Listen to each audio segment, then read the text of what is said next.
Hey, everybody. Two boys. One brain cell. I'm the Chuckness. And I am Joel. And today we're checking out In Framing by the Hotelier. And your deep rest. Yeah.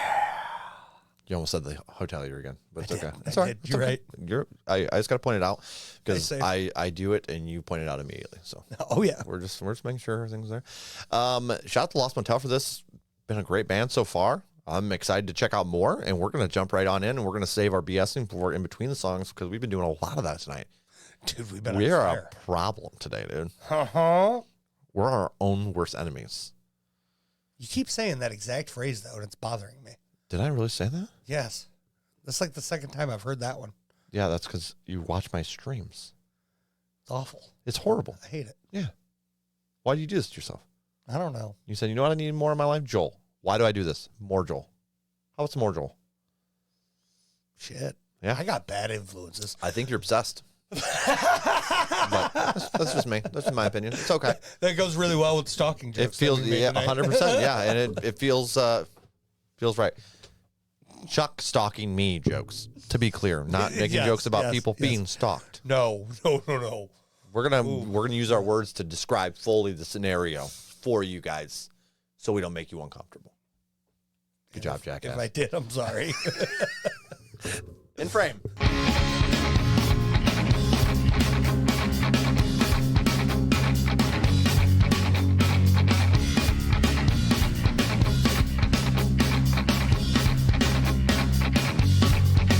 Well, you fell for the first option presented of New River. You couldn't see it, but you thought you believe it since your soul's rounded up, how been forward and torn. Your new shoes, but they're just a fit anymore. You retrace the same shape, cut up every song. When you felt abandoned, when you felt alone, when you felt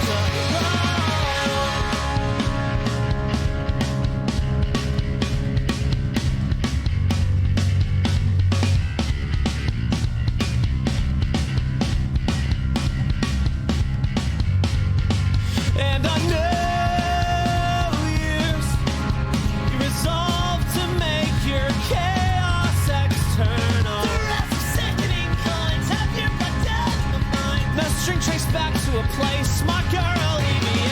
Race failed attempts at obstructing machine. Got trained when the crutch became vampire seed. Bit off more than could chew and then swallowed it whole. I choked on your temper when you felt alone, when you felt alone.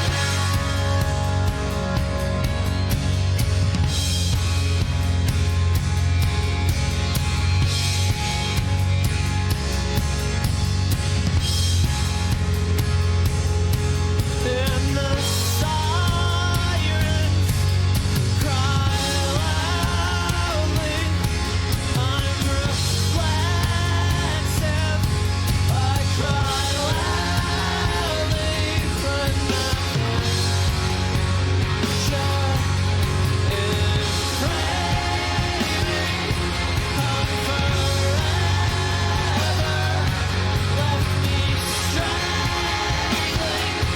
Call me baby, and with your nature reversed and our home as arcade, you caved and you asked, is this coming of age? As you climbed out the window, your face cold as stone, you lifted the towel, your wrist showed the bone. Held my breath in the air, I swayed as I stood. I tried to stay steady, protect you the pain. I pretended to sleep the entire ride home, and I heard you crying when you felt alone, when you felt alone, when you felt alone, when you felt alone.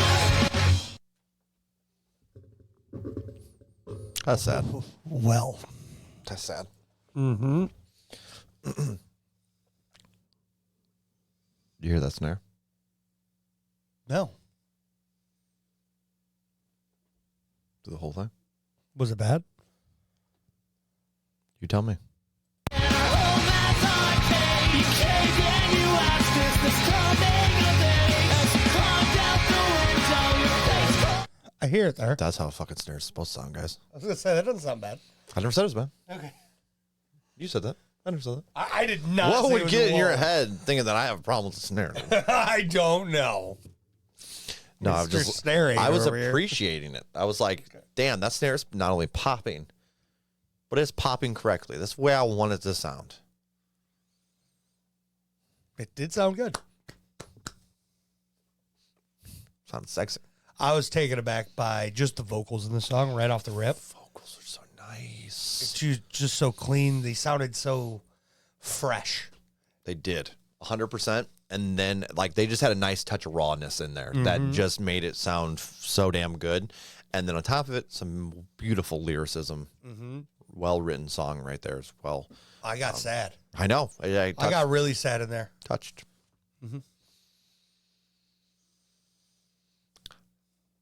I guess we're emo. Should know. Happens. I mean, that's the point of the genre, right?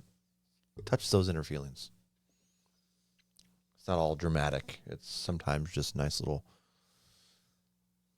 lifelike pinpricks of emotion that it brings out of you. And sometimes you just need that. You do. Gotta feel. Gotta feel. Yeah, I really like this, honestly. The sound in general is really crisp, and it's quite a good song. Dude, the lyrics in here they'll leave you speechless for a minute. Mm-hmm. Just because they're just, just that line, you lifted the towel, your wrist to the bone. Oh, shit. Like, damn. Mm-hmm. Where are you rating this one, I guess, before we move on to the second song?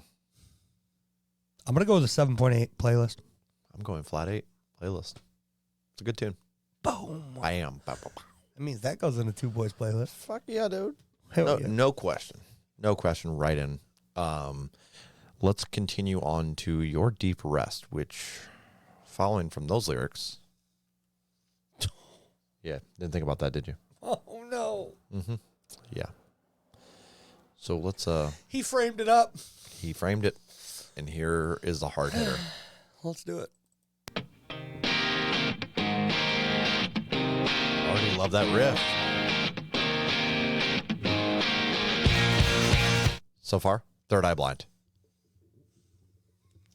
Tell me you don't hear that. Fair enough. Let's let that 8 seconds. Third Eye Blind. Fair enough, but I hate you.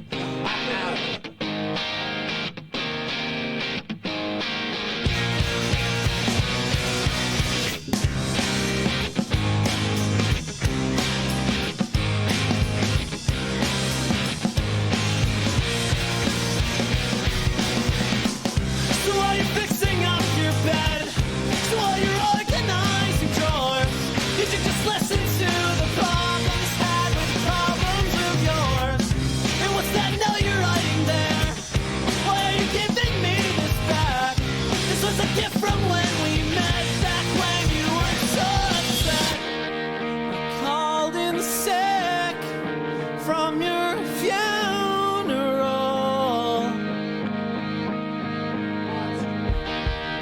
The sight of your body made me feel uncomfortable. I couldn't recognize your shell.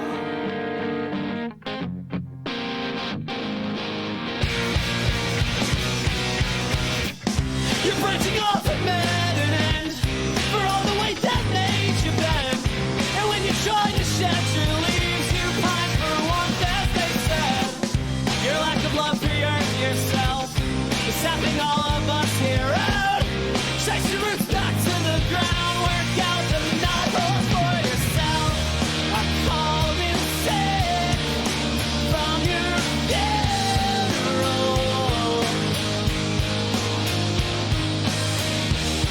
The sight of your family made me feel responsible.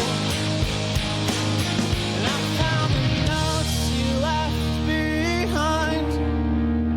Little hints and helpless cries. Desperate wishing to be over.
we both didn't come out of that one unscathed. That was heavy. That was very heavy. So, lyrically, this was really, really, really well done.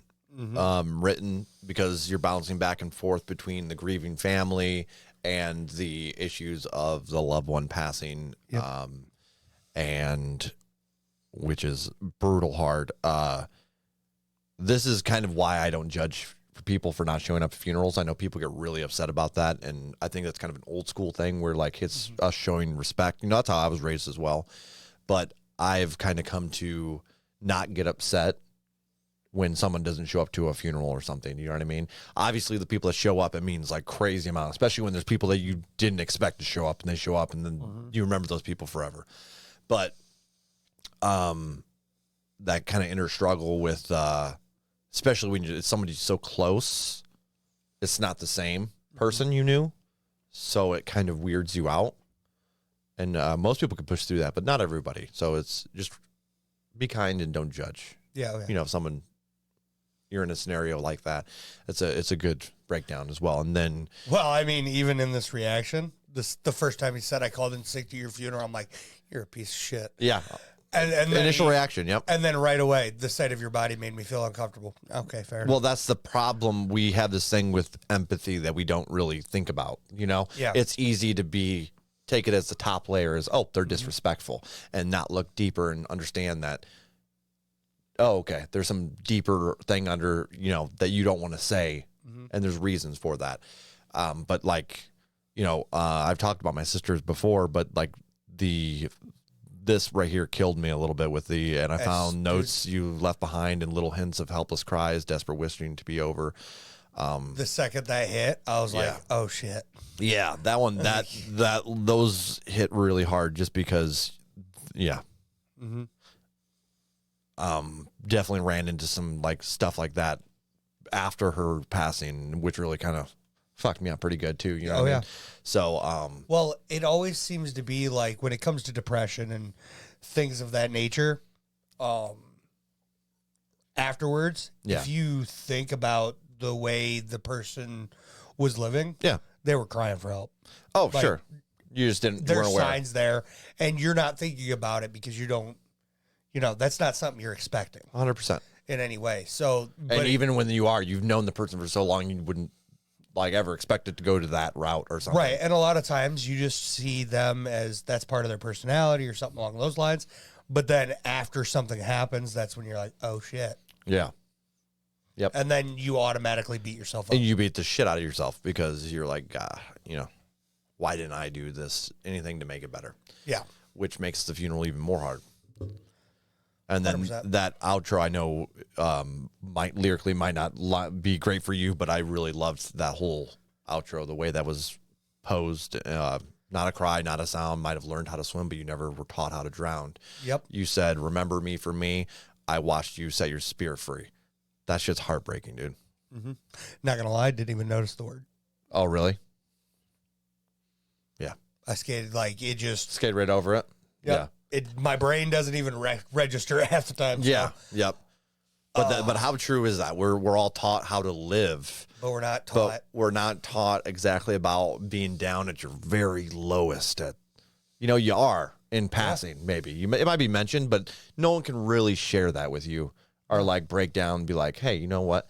You might feel like just a pile of garbage that's useless on the roadside, but the you gotta weird learn part to is, yeah. Everybody that's ever lived or something, Sure. or anything, you felt like you were scum at some point. Sure. You felt like you were a piece of shit. You felt terrible about something, and you beat yourself up really bad about it. But then you don't teach your kids about that. Yeah, because it's a hard thing to put into words. Absolutely. Which is the problem, right? Yeah. But it happens, and that's why it continues. Like, you don't know how to deal with it, and nobody can really tell you how to deal with it. Yeah. And it's like one of those things that you don't really know what it feels like until you're there. Yeah. And then it's not something you can easily just put to words how you feel. And then you feel like everything's unraveling, but things aren't really unraveling. And like, it's like, well, what the fuck is going on here? And then you stress yourself out over nothing. and then you overthink, and it just keeps going into a spiraling thing where, that's depression's and anxiety in general are just a son of a bitch, dude. Mm-hmm. Putting it lightly. This is a beautiful song, though. It really is. Really well written. Very impressed with that. If this song doesn't pull heartstrings. No shit. Yeah. Whew. Let's go into ratings here and let's outro on this. Ratings. I'm gonna go with an 8 here as well. I actually like the other one a little better, but this one just the message to the heart. I'm gonna go 8, and it's gonna go in a playlist. Yeah, I'm going to go 8.3 on this one. It's going to go in a playlist. Just the way it's set up with the album. Mm-hmm. Like, you hit me with that first one, and then you hit me with this. Like, you already put me in my feelings. I kind of want to just listen to this album straight through, honestly, just because it clearly is telling kind of a story and life, man. Life. Sometimes it's good, sometimes it's not so good. You got to figure it out. Life's great, but life sucks. Yeah, yes, sir. I love life, but I hate it. Yep. Well, shout out to Lost Motel. We are 2 boys. We have 1 brain cell. And we will talk to you at a later date. Peace. Tell y'all.